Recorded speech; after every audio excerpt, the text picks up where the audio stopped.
Hello दोस्तों, मैं ब्रजेश कुमार सिंह। आज मैं हिंदी की एक नई टॉपिक शुरू करने वाला हूं, जो है अव्यय। अव्यय को ही अविकारी भी कहते हैं। इसका सूत्र न व्यय इत अव्यय। यह 4 प्रकार का होता है। अव्यय की परिभाषा: अव्यय या अविकारी शब्द जिसका व्यय न हो सके उसे अव्यय कहते हैं।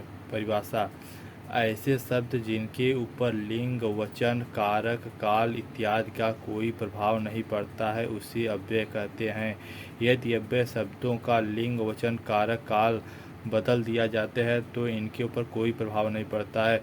जैसे दोस्तों, इसमें अविकारी अव्यय में इसमें लिंग, वचन, कारक, काल इत्यादि का कोई प्रभाव नहीं पड़ता है। इससे बदल देने पर भी अव्यय पर कोई प्रभाव नहीं पड़ेगा। अव्यय के 4 भेद होते हैं, जिसमें है पहला क्रिया विशेषण अव्यय। क्रिया की विशेषता बताने वाले शब्द या पद को क्रिया विशेषण अव्यय कहते हैं। जैसे उदाहरण: मोहन बहुत धीरे धीरे लिखता है, मिल्खा सी बहुत तेज दौड़ता है। इसमें क्रिया विशेषण अव्यय है धीरे धीरे, इसमें तेज। इसमें क्रिया की विशेषता बताने वाले शब्द को क्रिया विशेषण। यह धीरे धीरे लिखता है, यह क्रिया है, क्रिया की विशेषता बताता है, यह धीरे धीरे लिखता है। मिल्खा सी बहुत तेज दौड़ता है, इसमें दौड़ता है, यह क्रिया है, इसकी विशेषता बता रहा है कि तेज दौड़ता है कि धीमा दौड़ता है। जिसमें क्रिया क्रिया विशेषण अव्यय 2 प्रकार होता है। पहला प्रक्रिया विशेषण अव्यय। क्रिया विशेषण की विशेषता प्रकट करने वाले शब्द को प्रक्रिया विशेषण कहा जाता है। जैसे रेखा बहुत धीरे धीरे गाती है, रेस के घोड़े बहुत तेज दौड़ते हैं।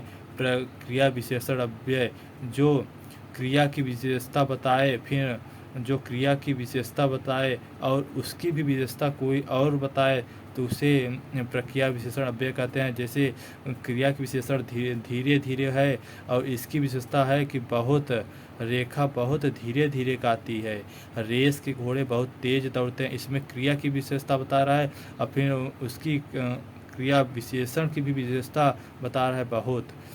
दूसरा इसका समुच्चय बोधक अव्यय।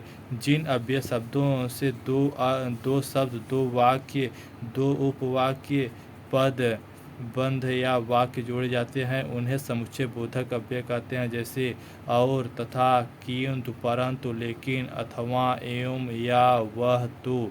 यह जिस वाक्य में प्रयोग होता है उस वाक्य में 2 वाक्य होते हैं और इनसे मिलकर जुड़े होते हैं, जिसे हम समुच्चय बोधक कहते हैं। जैसे उदाहरण: वह निकम्मा है इसलिए उसे सब लोग धिक्कारते हैं। इसमें 2 वाक्य हैं, वह निकम्मा है और उसे सब लोग धिक्कारते हैं। इसमें इसलिए मिलकर जोड़ दिया गया, इसलिए समुच्चय बोधक अव्यय है। राम और श्याम बाजार जाते हैं। राम भी बाजार जा रहा है, श्याम भी बाजार जा रहा है। इसमें 2 वाक्यों को जोड़ने के लिए और का प्रयोग किया गया है। यदि तुम परिश्रम करोगे तो सफल हो जाओगे। इसमें तो लगाकर जोड़ दिया गया है। बादल उमड़े और बरसात होने लगी। इसमें और लगा के जोड़ दिया गया है। तुम पढ़ने में होशियार हो परंतु रोज नहीं आते। इसमें परंतु लगाकर जोड़ दिया गया है। अव्यय का तीसरा प्रकार संबंध बोधक अव्यय। जो अव्यय संज्ञा या सर्वनाम के बाद आते हैं एवं उनका संबंध वाक्य के दूसरे शब्दों या पदों के साथ बताते हैं उन्हें संबंध बोधक अव्यय कहते हैं। जैसे वह खुशी के मारे पागल हो गया, बादल चांद की ओर देख रहा था, मेरे घर के सामने मंदिर है, छत के ऊपर मोर नाच रहा है, पेड़ के नीचे खाट पर सो गया है। संबंध, वह किसी संबंध के बारे में बताया, जैसे खुशी के मारे पागल हो गया और इसमें के मारे या संबंध बोधक अव्यय है। बादल चांद की ओर देख रहा था। इसमें बादल चांद की, बादल कोई लड़का है वह चांद की ओर देख रहा था, यह संबंध बता रहा है। इसी प्रकार यह उदाहरण है। जैसे अव्यय का चौथा प्रकार भेद विस्मयादि बोधक अव्यय। वे अव्यय शब्द जो बोलने वाले या लिखने वाले के विस्मय, हर्ष, हर्ष, शोक, लज्जा, ग्लानि आदि मनोविकार को प्रकट करता है, उसे विस्मयादि बोधक अव्यय कहते हैं। इसमें विस्मयादि का चिन्ह भी लगा रहता है।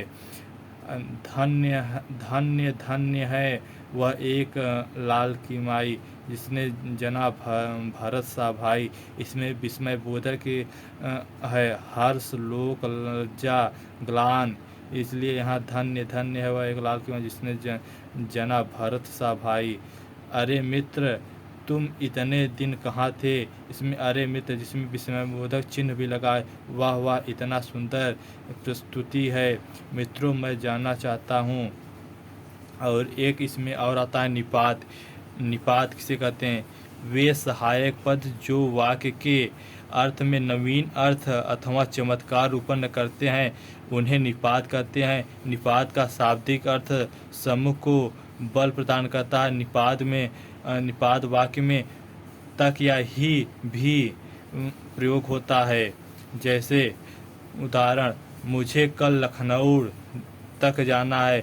जैसे इसमें मुझे कल लखनऊ जाना है तक लग गया, तो इसमें चमत्कार उपन अव्वल भी लग रहा है, इसलिए यह निपात है। मैं कल पटना ही गया था, ही लगने से इसमें बल लग रहा है। मुझे भी खाना लेना चाहिए, इसमें भी लग गया, इसलिए यह निपात है। जैसे मुझे खा लेना चाहिए, इसमें बल नहीं लगा, निपात नहीं होगा। जैसे ही भी लग जाता है इसमें बल पड़ता है, इसे निपात होता है। मोहन कोलकाता के साथ साथ जयपुर भी गया था, इसमें भी लगने से बल लग रहा है, इसलिए यह निपात है।